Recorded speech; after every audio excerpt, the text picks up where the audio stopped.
What is up, PeteyMac with Greg Ehrenberg on this big Tuesday 12-game slate on the way. How you doing this morning, Greg? I could be doing better because I was doing taxes before we started, and that is one of the most painstaking activities, especially when, for me personally, last year I mostly freelanced. So I just have a gazillion 1099s. I have 1099s from sportsbooks. I have 1099s from DFS sites, then all the places I write for. So I'm just paying a bunch of money to the government, and it's no fun. No, that is not a great thing. I have a tax guy. He set it up. We owed an amount that made us go, whoa. And we did a lot of things. We moved this year, bought a house. I'm the same thing, freelancing like 10, 15 different employers and stuff. And it turned out he didn't give us credit for moving out of New York State, which saved a lot of money when I looked at it, figured it out. Yeah, I mean that's good. Maybe I'll find double check those CPAs. Yeah, as if I know what I'm doing. I'm just looking at stuff and it's like, hey, is this right? Maybe. I don't know. Yeah, pretty much. Well, if you overpay the government, I mean, they'll just give it right back. Yeah, maybe. Who knows? I don't think so. All right, we got a 12-game slate on the way, so let's get to it. I mean, big picture, this is like the Coors Field slate because you have a potent offense at Coors Field going up against Antonio Senzatella. And we have major weather concerns at Coors Field once again. So you're getting the full experience tonight. Will the Padres score 20 runs? Will they score 2? Or will they not play? Yeah, I don't know. I mean, I wish I knew the answer for sure. Yesterday, when I was doing the strategy show with Spags, we talked about the weather there, and we kind of got fortunate to where, number one, the weather looked much worse than it did yesterday, where it seemed pretty inevitable it wouldn't play. And then the game got canceled shortly after we finished the show. But I mean, right now we're looking at like a 50 to 60% chance of rain basically the entire day up until the start of the game. And then there is going to be a time where it's drier later in the night. Yesterday, it looked like it was just going to rain all throughout the night also. So are they going to wait? Are they going to call it early? Who knows? But then even if they do try to wait it out, is the field going to be too wet to play on? So it's something where I think for now we just talk about it as if the game's going, because obviously it's massively important to the slate. But I think it's still very much up in the air if that game's going to play or not.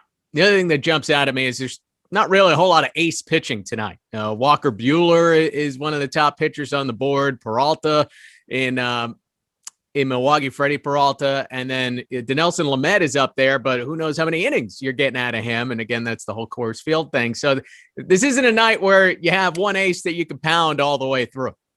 No. I mean, like Freddie Peralta, not an ace, except for DFS purposes, he's kind of an ace. Walker Buehler was an ace, hasn't pitched like one this year. Madison Bumgarner, somebody who I thought was washed, he's all of a sudden pitching no hitters and whatnot. And then as you mentioned, also we got Dinelson Lamet pitching in Coors Field, really favorable matchup against the Rockies, but obviously the conditions aren't great in both in terms of the weather and he's pitching in Coors Field. So yeah, a lot of decisions to make here. All right. If you're not able to watch your favorite Awesemo shows on YouTube, remember, almost all of our YouTube shows are available through the Awesemo Podcast Network. There's a podcast for every sport available on every major platform. So head on over to awesemo.com/podcast to check out the latest. And if you leave a 5-star rating and review one of our podcasts with your Twitter handle or your email address, you'll be eligible to win a free week of Awesemo Plus Platinum. One winner is awarded every Friday, and reviews are eligible to win to up to 1 year. So good luck with that, and we appreciate the high reviews. Give us a like, subscribe right here in our YouTube channel, set the alerts so you know when the shows are coming up, and you get yourself all ready to go and primed up, especially on these. I always like the Tuesdays, the Fridays, the mega slates, and we have 12 games on this slate. Tonight, we'll start off with the Phillies and the Nationals. Not a dynamic pitching matchup here. Chase Anderson against Eric Fetty. What do you make of this matchup, Greg, with a pretty high over-under of 9? Yeah, so one thing that's pretty interesting about really anything on this slate right now is if you just look at the top stacks to right now, we have the San Diego Padres with a 15% chance of being the top scoring team on the slate. And then almost every other team is right around 5%. So what I'm really going to be looking for is who are some of these lower owned offenses that I could really latch onto, because if I try to target, absolutely everybody, that's going to be an issue because I spread myself a little bit too thin. So one thing about the Nationals that stands out is this is actually a team that's projected to have the second most ownership on the slate, only behind the San Diego Padres right now. So if there's going to be a situation where the Coors Field game doesn't play, I expect the Nationals are going to be the chalk of the day. And for a slate that's this big, I generally tend to steer away from the chalk unless it is going to be a spot like the Padres, where it's just an obvious smash spot. Not really the case with the Nationals, where to me, they're just really, really highly owned, but they're not really that much different than offenses like the Blue Jays, the Phillies, the Yankees, the Braves. Really, the only difference here is that the Nationals are picking up like 3-4 times X the ownership of those teams. Yeah, it's major ownership there for the Washington Nationals, and you always check out our top stack tool. It's the pitching that is free today, so you can see the top pitchers on Awesemo.com. But the Nationals, it's interesting with this offense. If you look at it now, they do have Juan Soto back in the mix, but Kyle Schwarber's been a big disappointment there. Josh Bell hasn't done a whole lot in Washington yet. This isn't exactly a lineup that has dominated over the course of the year. The one pleasant surprise really has been Josh Harris.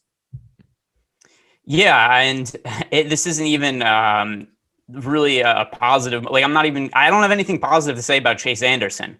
Chase Anderson's terrible. He has a 5.54 ERA this year, 6.1 expected ERA last year, 7.22 ERA, 6.45 expected ERA. The hope here is that they kind of hit Chase Anderson, but just aren't one of the top scoring teams on the slate. Like, let's go like, hey, 6 runs out of the Nationals. I'm going to be really underweight to the field on them. I'm kind of hoping that's the outcome, and just I'll find a lower owned team that's going to outperform the Nationals.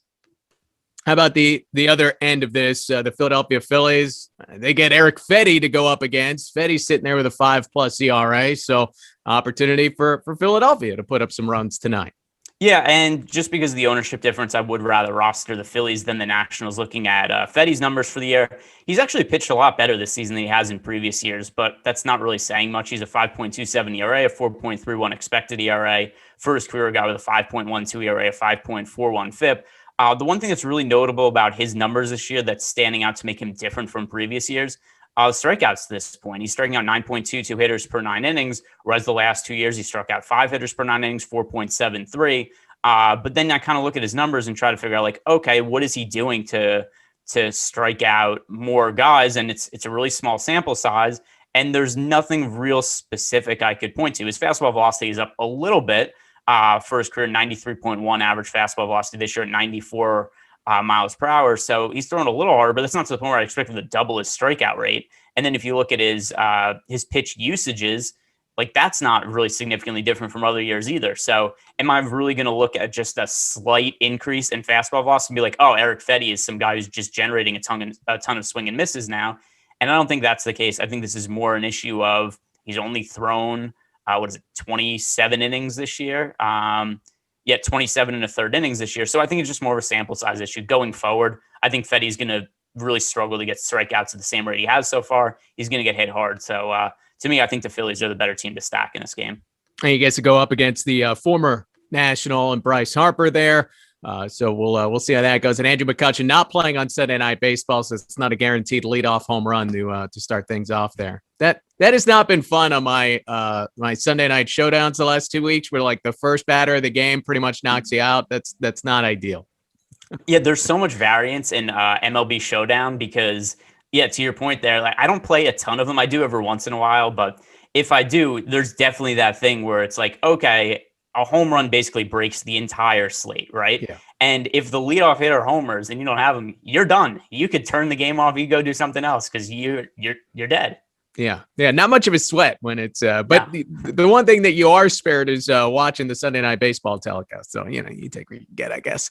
Next up, the Royals and the Tigers. Brady Singer, Matthew Boyd. Brady Singer expected to be massively owned tonight. And you understand it. He's had a nice year for Kansas City, and he's going up against this Detroit offense that, while improved of late, hasn't exactly been dynamic this year.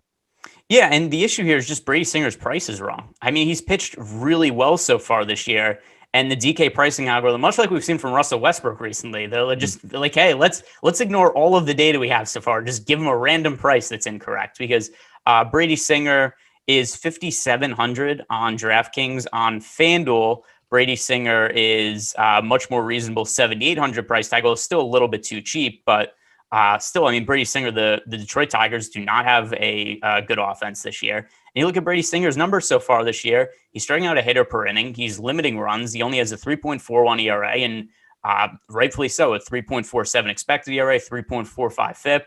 So there's nothing in the underlying numbers that suggests that Brady Singer has been getting lucky or anything like that. It's just he's a good pitcher. He has a good matchup. He generates strikeouts. That's favorable for fantasy. And then the price tag is just woefully wrong on DraftKings at 5,700. So to me, I don't mind how popular he is. I think it makes sense. And I think it's pretty hard for him to like massively let down at this price. Even if he has, a not great start where he goes out and maybe pitches 5 innings, gives up 3 or 4 runs, maybe strikes out 4 or 5 guys, he's still probably going to score somewhere in the neighborhood of, like 10, 11 DraftKings points, which for an SP2 at 5,700, it's not going to kill you. So he's the guy who, at least as of now, I have more exposure to than any hitter or other pitcher.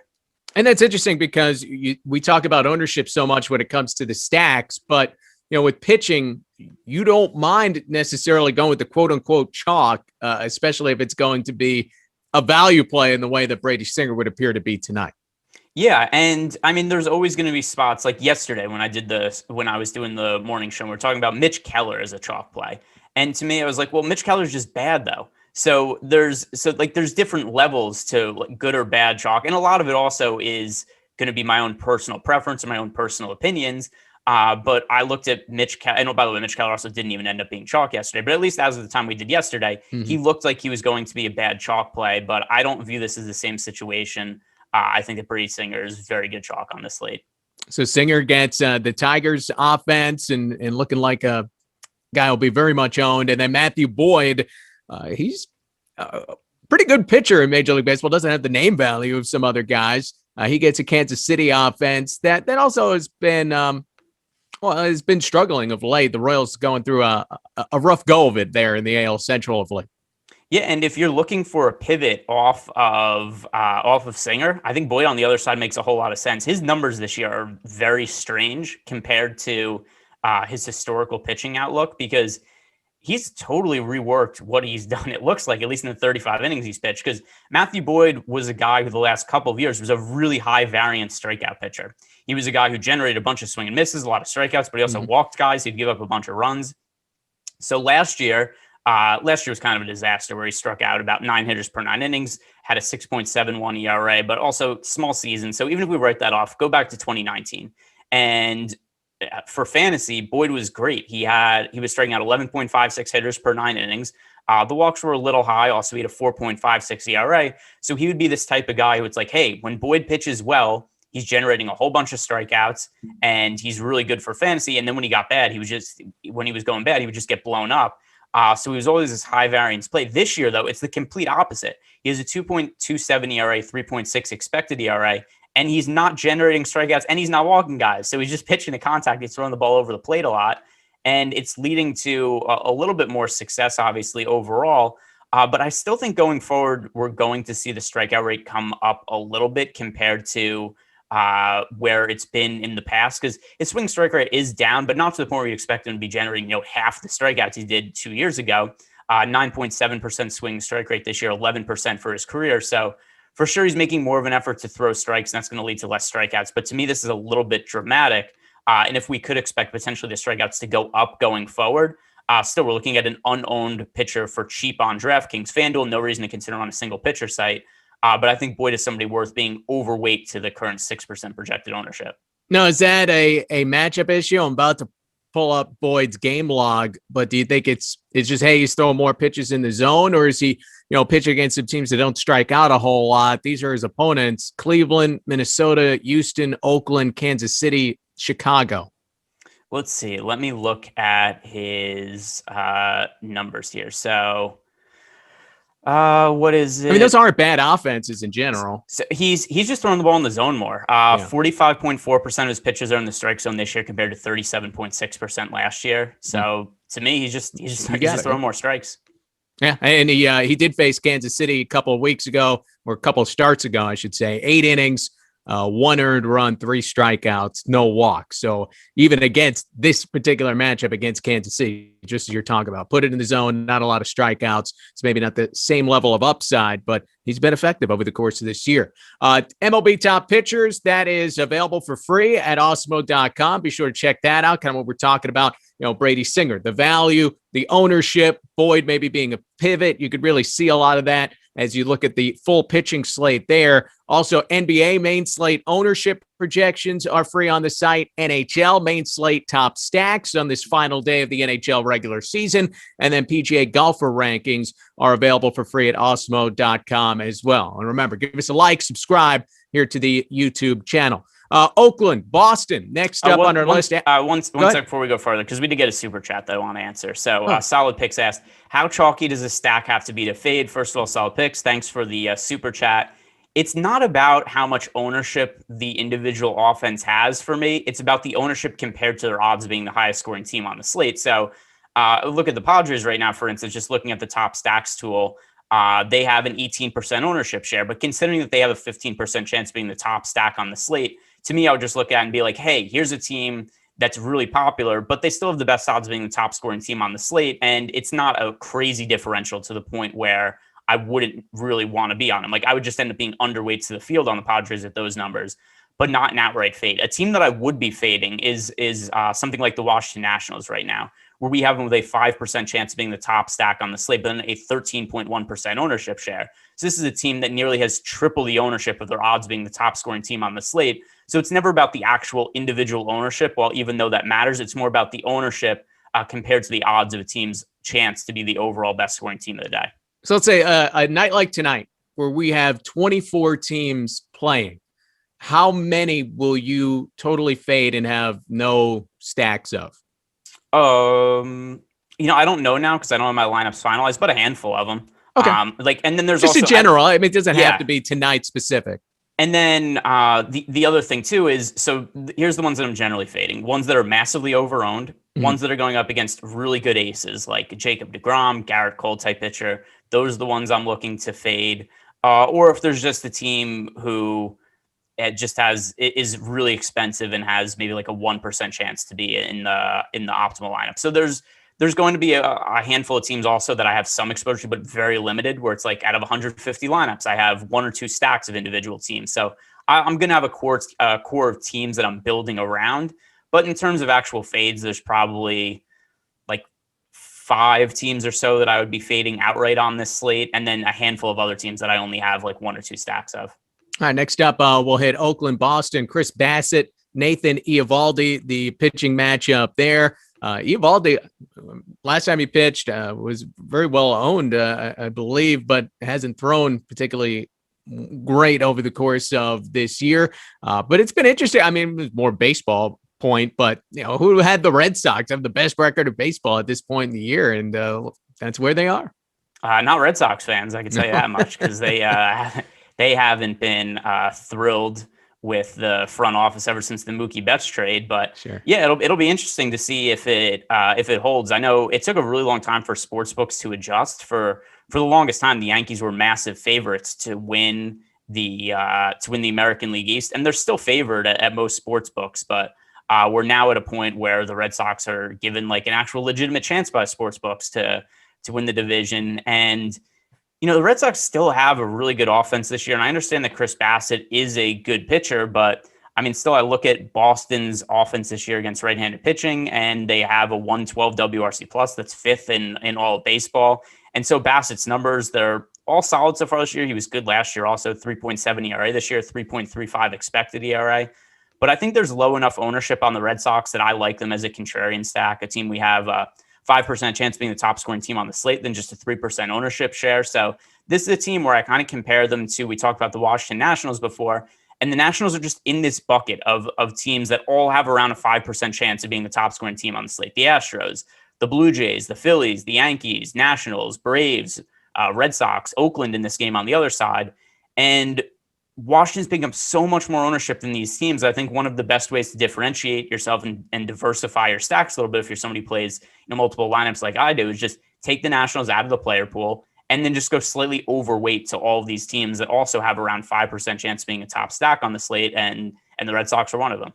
Yeah, and the Red Sox, they're kind of an interesting team to stack because you have the obvious candidates like JD Martinez, Xander Bogaerts, Alex Verdugo, in the middle lineup, Rafael Devers as well. But then at the bottom of the lineup, you have some pop. You have Hunter Renfroe's in there, Frankie Cordero.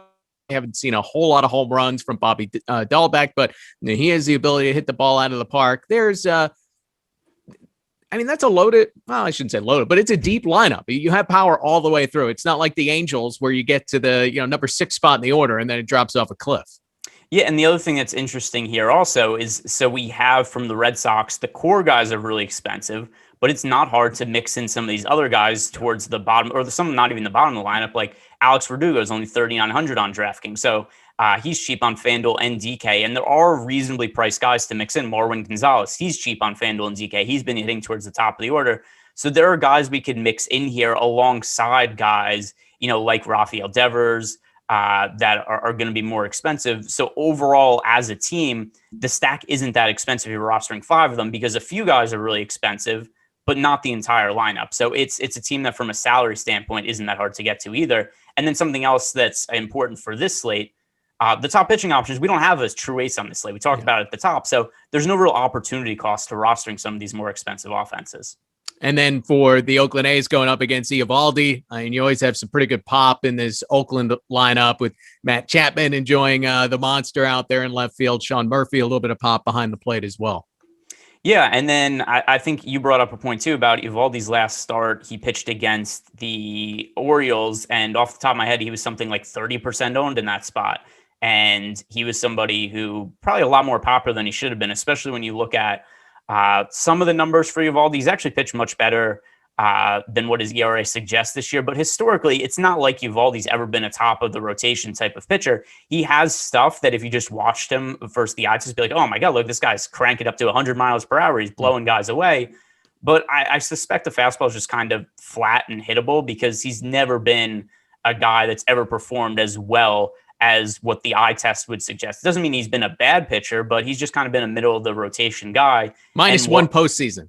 Yeah, -1 postseason, which by the way, he just kind of got this big deal from the Red Sox. Didn't even pitch the next year. It was just, it was just basically hurt for the entirety of the next season. And the Red Sox didn't even care. They're like, hey, he helped us get a World Series. We're fine with just giving him this contract. But now they're kind of saddled with him. And I mean, you look at his numbers this year. Like I said, the underlying numbers are much better than the ERA, 4.62 ERA, and then a 3.14 expected ERA, 2.05 FIP. Those are all really good, except it's also buoyed because he has a 0% home run to fly ball rate. Eventually, he's going to give up a home run, especially when you consider over the last 2 years, 20% and 22.9% home run to fly ball rate. So he's always been a guy who's a little bit homer prone. So I don't buy into that he's allowed no home runs so far this year. So in Oakland A's offense, that is a little bit of pop to it. This is another team that about fairly owned. So I prefer the Red Sox side as a stack, but still Oakland, I think, is a team to get to against Nathan Eovaldi, who's certainly going to regress in terms of his home run allowed numbers. Yeah, it's kind of wild, not allowing a single home run past Mother's Day on the season, but not something that you think is a trend. And he's actually gone up against some teams with some pop, the Twins, the White Sox. You're playing your home games at Fenway Park. We'll see how if that lasts against the Oakland A's tonight. Then John Means coming off his no-hitter against the New York Mets. Marcus Strowman, a strong pitcher as well, going for New York. So look, the over-under on this game is just 6.5 being played at Citi Field tonight. What do you make of a guy coming off a no-hitter like John Means? He's not a pitcher that's had a whole lot of name value, but then you're getting all the headlines out of that, even if you're 1 of 4 over the course of this season. You're sitting there 4-0, 1.37 ERA. How much do you think people look at those kinds of things and then jump on John Means and say, hey, I want him. This is the ace. This is the guy right now. So a couple of things here. One, I kind of buy into John Means, not as being a guy who's just going to go out and throw no-hitters all the time or is actually legitimately in the Cy Young conversation. I think that he's a pretty solid pitcher for sure, and there's nothing in the underlying stats that suggests that he hasn't been good this year. The issue I have with him for DFS is just his price. He's $11,000 on FanDuel, the most expensive pitcher on the slate. On DraftKings, he's $10,300, the most expensive pitcher on the slate. So I don't want to pay that much money for John Means. And the Mets offense, even if as a whole it's maybe been a little bit disappointing this year, still, I mean, the Mets, at least against left-handed pitching, they have a 118 WRC plus. The more of their struggles have come against righties, where the Mets against right-handed pitching, they have a 92 WRC plus this year. But to me, I'm just looking at John Means. To me, we're paying for him at his absolute peak. He has a fairly tough matchup against a team that's hit left-handed pitching well. He just threw a no-hitter. His price is through the roof. And realistically, I look at John Means, even though I think he's good going forward, who's going to be a better pitcher, John Means or Walker Buehler? To me, I pretty comfortably side with Walker Buehler, and Means is more expensive than on both sites. So to me, it's more than I want to pay for him. How about Marcus Strowman on the other side going up against this Baltimore offense that had a couple of guys in the optimal lineup yesterday? Yeah, so I like Strowman. It's just that he's not the most favorable fantasy pitcher because of the lack of strikeouts. He's a guy who generates a lot of ground balls. He generates a lot of soft contact. But still, you look at his strikeout numbers for his career, they've never been there. 21% strikeout rate this year is actually the highest of his career, and it's not really enough to warrant his kind of price tag for fantasy. He's 9,100 on DraftKings. It's a steep price to pay for a guy who kind of needs to pitch, like 8 innings or something like that and just not give up runs to really be fantasy viable. And you look at for his career, 19.6% strikeout rate. Over the last few years, 21%, 20.5%, 17% strikeout rate, 19.7%. It's not enough swing and misses for me to think there's legitimate fantasy upside, especially when we have a game, 12 games, 24 pitchers in play. I know that it's not the overall best slate for starting pitching, but even with that said, the strikeouts just likely aren't going to be there for Marcus Strowman for him to be somebody who lands in an optimal lineup. And just a quick aside, Jacob deGrom is going to be placed on the injured list by the Mets today, even though the MRI came back clean. They have 3 days off over the next week and a half, so they won't miss a whole lot of him. But it does make it a little less fun when deGrom's not in the mix, right? I mean, you like having that guy that can pump out 40-plus points for you and do it relatively stress-free. I have Corbin Burns at 55-1 to win Cy Young, and I would just be cool if DeGrom just wants to sit for a while and just be like, hey, let's let Corbin Burns rack up some, because right now betting odds, DeGrom's obviously the favorite in the National League. If he's healthy, I think he's just a lock to win at this point. But yeah, if he doesn't, then my Corbin Burns bet, because Corbin Burns is like 5-1 at sportsbooks now. So I'm really happy with I have the really long odds bets I have on him, but I don't think there's almost any chance of him winning unless DeGrom just doesn't pitch. Yeah, well, DeGrom clearly looked to be in discomfort this weekend when he was out there against Arizona. So we'll see if this is something that bothers him all year. And of course, was scratched earlier in the week. But hey, you're going to make bets on Corbin Burns, things of that nature. Use Odds Shopper. Make sure you get the best odds for whatever you're betting on, whether it's a single game, whether it's an over-under, whether it's a prop bet like that. Odds Shopper from Awesemo will find the best line available on what you're betting. It gives you that edge to beat the house. So head on over to oddsshopper.awesemo.com where we compile the best bets available for game lines, player props, player and team futures, and it's all updated in real time. All right, the Yankees and Rays are next matchup, and you look at the top stacks tool, the Yankees are interesting. They always seem to be at the top of the bottom of this list, and they get a very talented young pitcher for the Rays in Luis Patino down in St. Pete. Yeah, and it's there isn't a whole lot of information that I could really draw from him when there's such a limited sample size for young pitchers, both in terms of number one, just him having only thrown 7 innings this year and 17 innings last year, but there aren't even minor league numbers to look at for a lot of these young pitchers, which makes it really hard to evaluate a lot of them. We need those alternate site numbers now. Let's go. But it's really tough. I just don't know what the makeup is or how successful these guys have been in the minor leagues. So what am I looking at? He's thrown 25 total innings in the big leagues, almost all of it out of the bullpen. He's made 2 career starts. Other than that, it's all been out of the bullpen. So 14 appearances, 25 innings. And yeah, he has a 3.96 ERA, but pretty lucky to have that. He has a 4.68 FIP, and strikeout numbers are there. I don't expect he's going to work all that deep into the game. And to me, there's just enough variance in the situation where, number one, I don't want to roster him going up against the Yankees.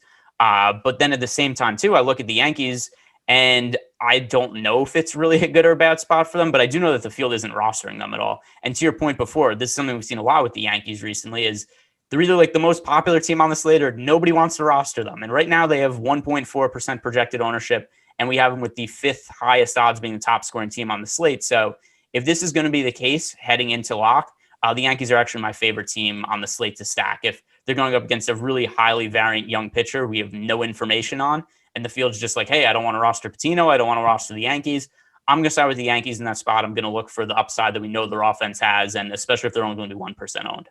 And Giancarlo Stanton obviously has just been on fire for the Yankees, not just with home runs, but I mean, he's hitting for a high average as well. He's hitting bullets all over the place. I was reading an MLB.com article today, and one big difference for Stanton this year is he's getting a lot more pitches in the strike zone than really he's ever gotten in his career. It's 4% more pitches in the zone of his career high, up to 48%. And those are the pitches that he's doing damage on, obviously. So whether it's the protection in the lineup, whether it's teams looking at him as a strikeout as he's been in recent years and not really making the adjustment that, hey, this guy's healthy right now and he's taking advantage of his opportunities.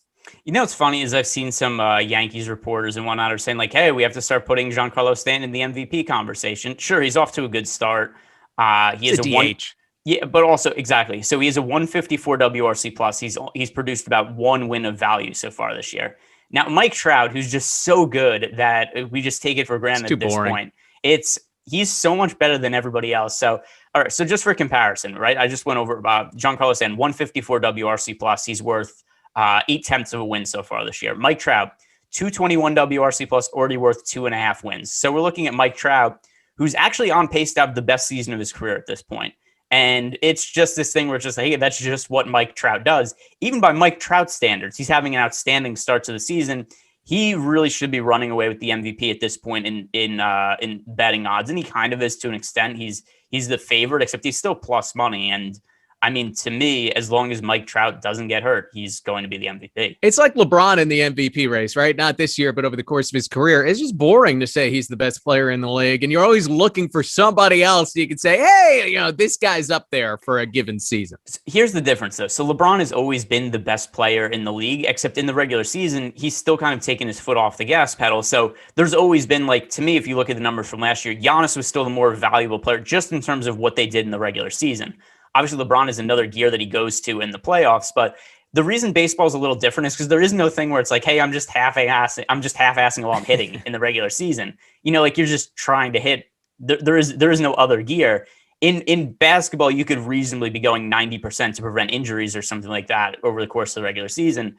There isn't an equivalent like that for baseball, unless we're just looking at Mike Trout not really attempting to steal bases anymore to try to prevent from banging his thumbs up again. Well, the other thing is that his team has stunk for a long time, so he's not playing those meaningful games late. And part of baseball's MVP voting is not just looking at the stats, what an individual player is doing, but kind of the grand scheme of the league. And if you're on a below 500 team, you're getting docked votes, and it's just the way it's always been. Yeah, but the other thing too is with baseball, you could hit a home run in every single one of your at-bats for the entire season, and if your team around you sucks, if your pitchers are bad, if the other hitters in your lineup are bad. Not saying it's not fair. I understand your point. So, to me, it's just he's the best. He's been the best for a while, and I mean the one that to me was the most ridiculous was when he lost out on the MVP just because Miguel Cabrera hit for the triple crown. Yeah, where it's like real. So to me, it's like this is just what we're giving him the award based on. It's like what if Miguel Cabrera just happened to have 3 less RBIs that year, or what if somebody had a crazy RBI? Or does that make Cabrera any more or less valuable? Not really. And I think the history played into that as well, where there hadn't been a triple crown winner in so long that it got so much attention going to Miguel Cabrera as well. But remember, you can get access to all the great Awesemo Plus tools and content for nearly every DFS sport out there with an Awesemo Plus weekly pass, $29.95. This includes full access to all the premium content and tools on Awesemo.com, including player projections, ownership projections, our premium Slack channel, lineup builder, and much, much more. And if you're just looking to play MLB DFS, you can sign up now for Awesemo Plus MLB weekly package for $15.95. Stop guessing, start winning. Join Awesemo Plus today. Toronto, Atlanta. We know it's Robbie Ray. I haven't checked in the last hour. Do we have a starter for the Atlanta Braves at this point? Let's see. Okay, I didn't want to put you on the spot. No, let's do Robbie Ray and we'll come back to Atlanta then. We don't have, by the way, we don't even have an official starter for the Rockies at Coors Field because it would presumably be Senzatella because he's supposed to go yesterday, except, Senzatella sucks, so they might not even want to start him. So, that's also unknown at this point. But no starting pitcher yet for the Braves. I just checked. Okay. So we're kind of incomplete information here, but we do know Robbie Ray, left-hander, going up against his Braves lineup in Atlanta. And there's always some weather concerns this time of year in Atlanta if you get that pop-up storm that comes through. Yeah, so Robbie Ray could not have been worse last year. Like he was so terrible last season, and Robbie Ray also, he's been let's call it like the roided up version of Matt Boyd, who we talked about before, because Robbie Ray, a guy who a ton of strikeouts, a ton of walks, so he's a guy who's gone out there and be like, I had no clue what to ever expect from a fantasy standpoint. He's dialed down the walks this year, and the strikeouts have come down. So a lot of parallels to what we've seen from Matt Boyd.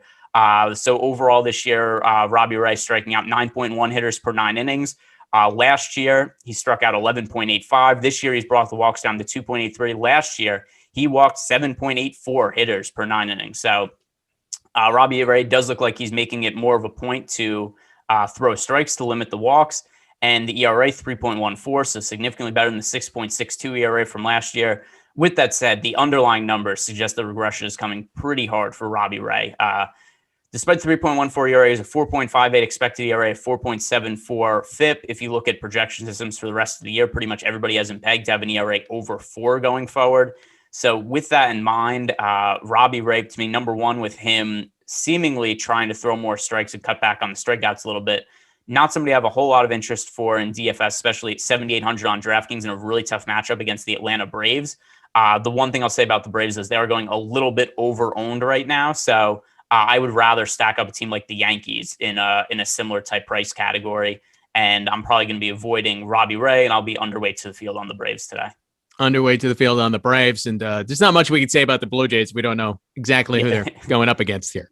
Yeah, it's going to depend very heavily on who the Braves start. Obviously, I mean, right now in the top stacks, so we do have the Blue Jays with 5.9% chance of being the top stack, 5.6% ownership share, but that is going to definitely change based on whoever starts for the Braves tonight. All right, so let's jump to St. Louis, Milwaukee, and Freddie Peralta. We talked about early on. I've rostered Peralta a few times this year, and I find he's kind of frustrating. He does have 53 strikeouts in 32 innings. So you understand why he comes up a lot, why you end up playing him a lot. But he has maxed out at just 6 innings and just 93 pitches over the course of this year. And while he does strike out a bunch of batters, he also can walk the field. He hasn't quite at that start where he put it all together and, it's put up 12 strikeouts and gone 7+ innings. But tonight, when you don't have a true ace on the board, I don't think there's much doubt that Peralta gives you the most upside here against St. Louis. Yeah, and I think you hit on the most important part there, which is how deep is he going to work into games, because all his numbers are pretty strong. He has a 3.38 ERA, and then his expected ERA 2.23, FIP 3.2. So just in terms of a pitcher, he's a quality one. He's definitely a good starter. And then you would look at the strikeouts, 14.91 strikeouts per 9 innings, just be like, oh, this guy looks like he would be fantasy gold if you just look at the numbers. And then you also consider that he's walking 4.78 hitters per 9 innings, and his pitch count's a little limited. And you have a guy who's massively inefficient, so he can't work deep into games. Already they're kind of being careful with his pitch count. So at a certain point, it's like, yeah, he's been really successful, except you would just look at those numbers and be like, oh, this is a guy who should be priced at 11,000 every single slate. But there's other restrictions that make that not the case. But for this particular slate, the pitching options are so weak that I'm fine with getting to Freddie Peralta. The matchup against the Cardinals isn't really the best on paper, but even so, all the strikeout upside for Peralta, and it's not like the Cardinals are crushing by any means. It's just kind of a middle of the road offense at this point with an 89 WRC plus. It is a number that I think is going to come up over the course of the season. But it's really just the strikeout numbers combined with the fact that there aren't other really good pitching options to go to on the large for the slate. So Freddie Peralta to me is definitely one of the best overall pitching options and somebody to have a lot of exposure to, definitely somebody to have in cash games. To me, if you're playing cash games on DraftKings, the ideal pitching combination is Freddie Peralta and Brady Singer. So Freddie Peralta, Brady Singer, will you be looking at on the mound? How about Kwang Young Kim, who has been okay over the course of this year? He gets a crack at this Milwaukee lineup that's kind of been a bit of a wild card, depending on whether Yelich is going to be there, which we won't tonight, or Lorenzo Cain. When they don't have their big horses in that lineup, obviously it's been one to attack. Yeah, so there are some really interesting numbers with Kim because he has a 3.06 ERA, but a 5.29 expected ERA. So there have been definitely some factors that have gone, and also he's not working deep into games at all. In 4 starts this year, he's thrown a total of 17 innings. So for sure, Kim to me has gotten a little bit lucky when you look at his underlying numbers. But at the same time, the matchup against the Milwaukee Brewers, they have a 76 WRC plus as a team that is the worst in baseball against right-handed pitching. And it's a team that strikes out a ton. And then to the point you mentioned also earlier that they haven't had Christian Yelich, their best player in the lineup, for basically the entire season. He got hurt early in the season, had a back injury, went on the injured list, came back, was back for like 12 hours, and went right back on the injured list. So that's all kind of red flags. But at least if I want to pull one positive from Milwaukee, we do have them with a 16.1% chance of being the top value stock on the slate, which is by far the best of anybody going here today. So that in itself is going to let me at least want me to stack them up a little bit. If there was better aces on the slate, like if we had DeGrom, Scherzer, those type of guys to pay up for, I would actually kind of be prioritizing Milwaukee. But to me, this slate, there is no need to save a ton of money at offense. So I'm going to make a few stacks of them just because I kind of like the ability that it allows me to pay up for pretty much anybody, right? Because you could go with a 5-man Brewer stack, then you could any 3 plugs you want, and then any 2 expensive starting pitchers. So you could go 5-man Brewer stacks, plug Trout in, plug Buehler and Freddie Peralta as the pitchers. But it's just, to me, only a 2% chance of being the top overall stack on the slate. That's something that's going to make it so that they're not really a priority for me. But probably a team that I'll have like 4 or 5% of my lineups. All right, so a little interest in the Brewers because of the way that they are priced going into this night. Hey, if you have a big night, be sure to tweet and get into our Hall of Fame at Awesemo HOF. Download the Awesemo avatar. Just go to awesemo.com/avatar. And if you place in the top 3 of a contest with over 5,000 contestants, tweet the winner and you get a free month of Awesemo Plus Platinum. All you can do, again, tweet at Awesemo HOF. I threw out there last time that we should, there should be some speeches and all this. And I heard Spags in the next show, he jumped out. He wanted to get some submissions in from people that if you enter the Hall of Fame, give us a little speech, make it happen. So, that would be cool. Yeah, 100. I mean, you can do the speech on Twitter, right? 140 characters or less. So you go submit it, and then there you go. You get your entry music. Tyler plays some music, so you get the like the Oscar. We'll give you like a wrestling or a closer's entrance music. We'll hook it up for you. Yeah, and then people come out. They thank whichever touts it was that they got all their information from, and there we go. There's the speech. There you go. Get it done there. So at Awesemo HOF. If you're able to have a big night. Angels, Astros next up. Shohei Ohtani will be hitting. He will be pitching, but he won't be hitting in your fantasy lineup as he's just on the pitching slate. And then Lance McCullers Jr. going the other way. What do you make? We've talked about this at times, but if you like the Angels as a stack, say, tonight, but you're not going to have access to Shohei Ohtani, does that take them off the board for you completely? Where does that leave you? It doesn't take them off the board completely. It certainly makes me like them less, though. He's a 153 WRC plus this year. He's been a really good fantasy producer, and he's the second most important part of their offense so far behind Mike Trout. It would be Anthony Rendon, except Rendon also has been in and out of the lineup with injuries, which has kind of plagued him throughout his entire career. But yeah, I mean, it's hard to reliably say I want to stack a team when you can't play one of their best players. And here we are more than a month into the baseball season, and we've not had a solution to this yet from Fanduel and Draftkings. And then you look at Ohtani from a pitching standpoint. It's like, what do you expect from this guy on a day-to-day basis? All the talent in the world is there, except he's walking over a hitter per inning.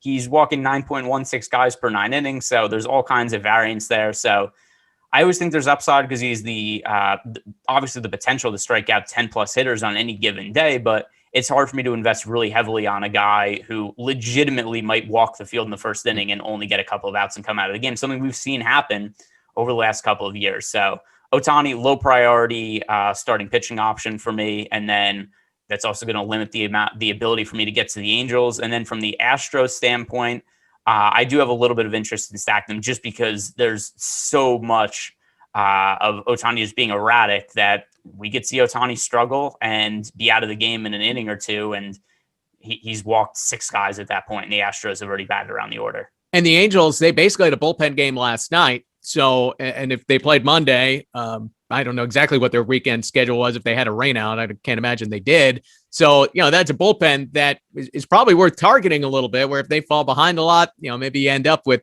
Jared Walsh on the mound or whoever the heck it would be as far as the position players go. I think there's some big bust potential there at the Angels, considering what they did last night, and if Ohtani's only going to last a limited amount of innings. Yeah, no, that's a very good point. They went with a bullpen game yesterday. Junior Guerra started, but only pitched 1 inning. And by the way, something that was similar to today's slate, like yesterday's, I was doing the morning show with Spags yesterday, and we're like, hey, we don't know what the Angels haven't named the starting pitcher yet.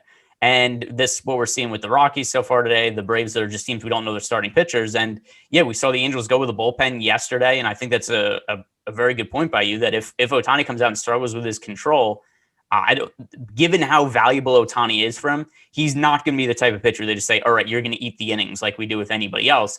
They're going to have a quick hook with him. They don't have anybody to go to behind him.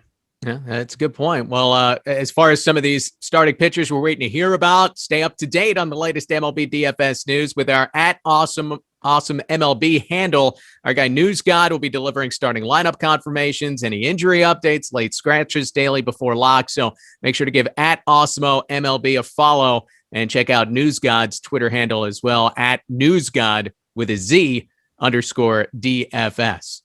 All right. Twins, White Sox. We still have 4 games to go here. Kenta Maeda, who's got that 5+ ERA, but has been a little better of late.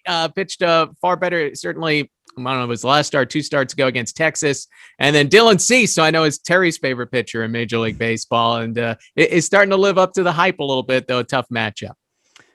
So let's start with the Kenta Maeda side. He did have that one good outing against the Texas Rangers, but overall, I mean, his numbers for this year are pretty underwhelming. 5.02 ERA, 4.31 expected ERA, 5.27 FIP. He's getting hit really hard, so he has a 341 BABIP, and that's why some of the underlying numbers suggest, like, hey, he's getting a little unlucky because the BABIP is so high.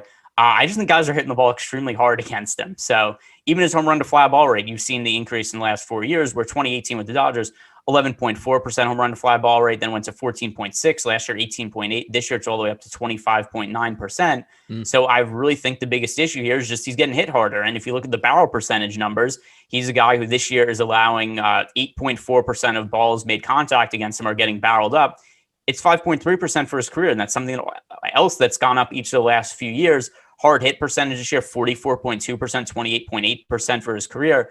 So a lot of these numbers, if you just look at the underlying numbers, are saying like, hey, he shouldn't have a 5.02 ERA because there's no way somebody should be allowing this many balls in play to lead into hits. But then I look at some of the exit velocity numbers and the amount of hard contact he's giving up. It's kind of like, yeah, I understand why more of those balls are converting into hits. So with that said, I'm not very high on Maeda right now, and I don't think I'm going to be going forward. And the other thing to consider, too, he's 33 years old. His velocity has dipped each of the last few years. So to me, there's a lot of indications that this is a guy who just doesn't quite have the same arm talent as he did a couple of years ago. And I read a Fangraphs article, I guess it was a week and a half ago, that his slider just isn't moving the same way that it has in the past, maybe without having that uniqueness. When his slider was flat, so it was a little unique in the past. Now it's dropping. That could be a reason why hitters are making better contact on him as well. So there's, the data back up, a little bit of the scouting there, and a couple of things to look at where you say Kenta Maeda isn't exactly the guy he's been in the past. How about Cease? He's coming in with a 2.37 ERA. Is he living up to it in your mind?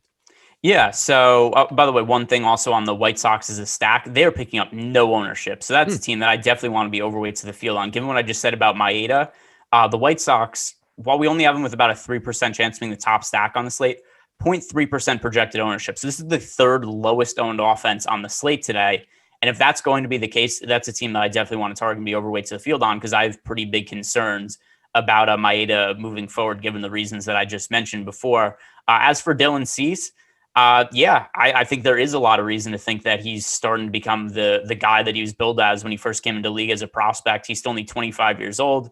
When he first called up to the big leagues, he was one of the top, 4 or 5 top pitching prospects in the league at that point in time. I don't remember exactly where he was, but I remember that him and Kopech were considered to be, the best duo of pitching prospects we had at the time.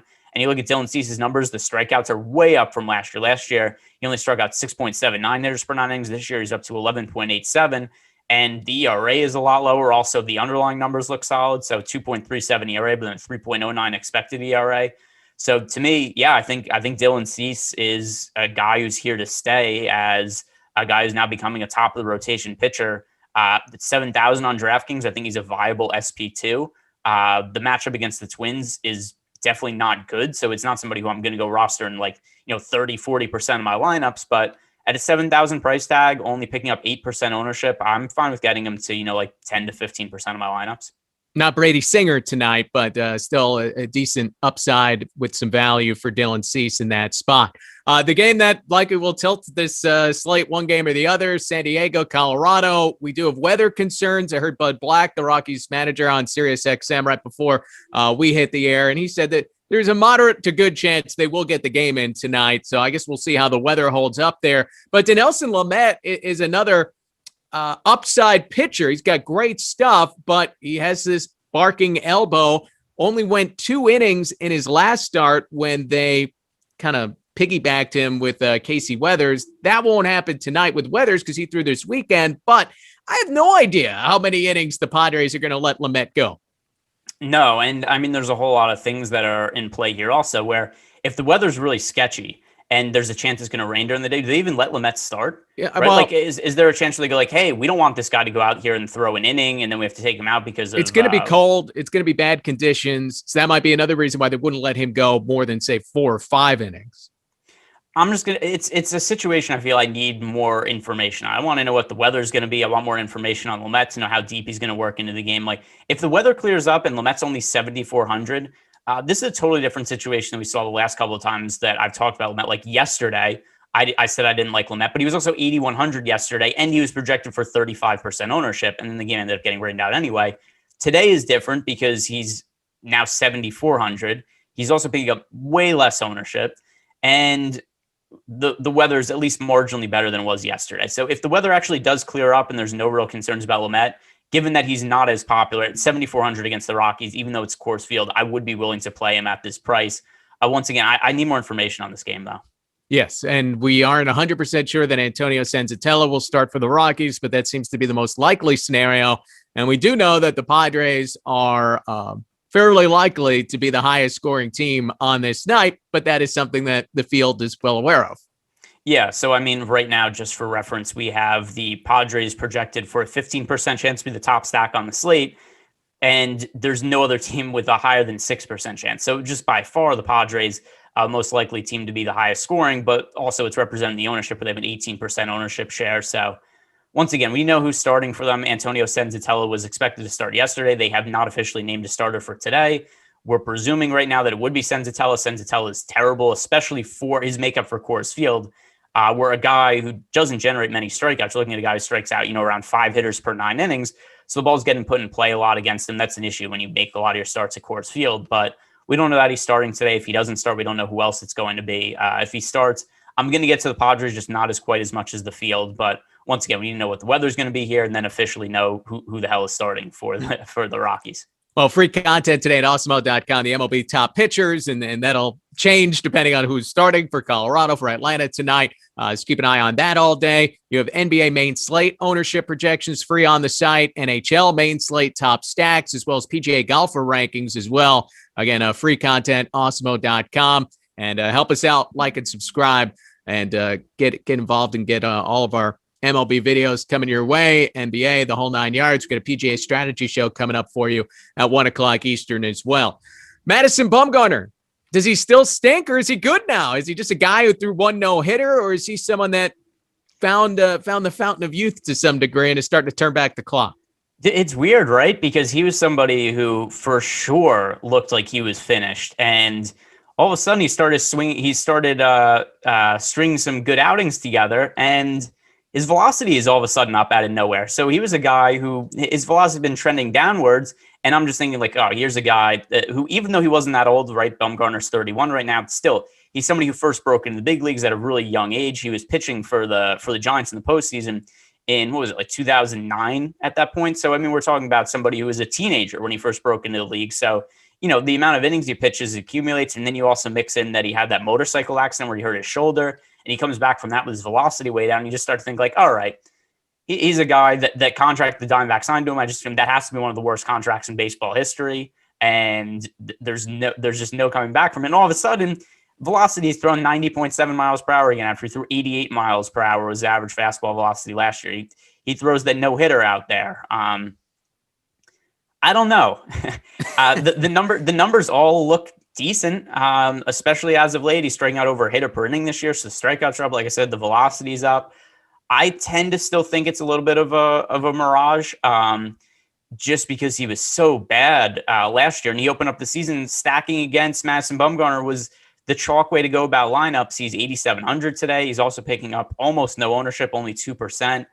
My gut feeling right now, how I want to approach this is, at only 2%, it's pretty easy to get overweight to the field on Madison Bumgarner, right? If I'm building 20 lineups, just put them in one of 20, and you're overweight to the field on Bumgarner, more than double the field on Bumgarner at only 2% projected ownership. And then we have the Miami Marlins as being a fairly popular stack today, 5.5% projected ownership. So just looking at some of these numbers, I have been somebody who's off Bumgarner for a while now. I've been fading Bumgarner hard, stacking against him.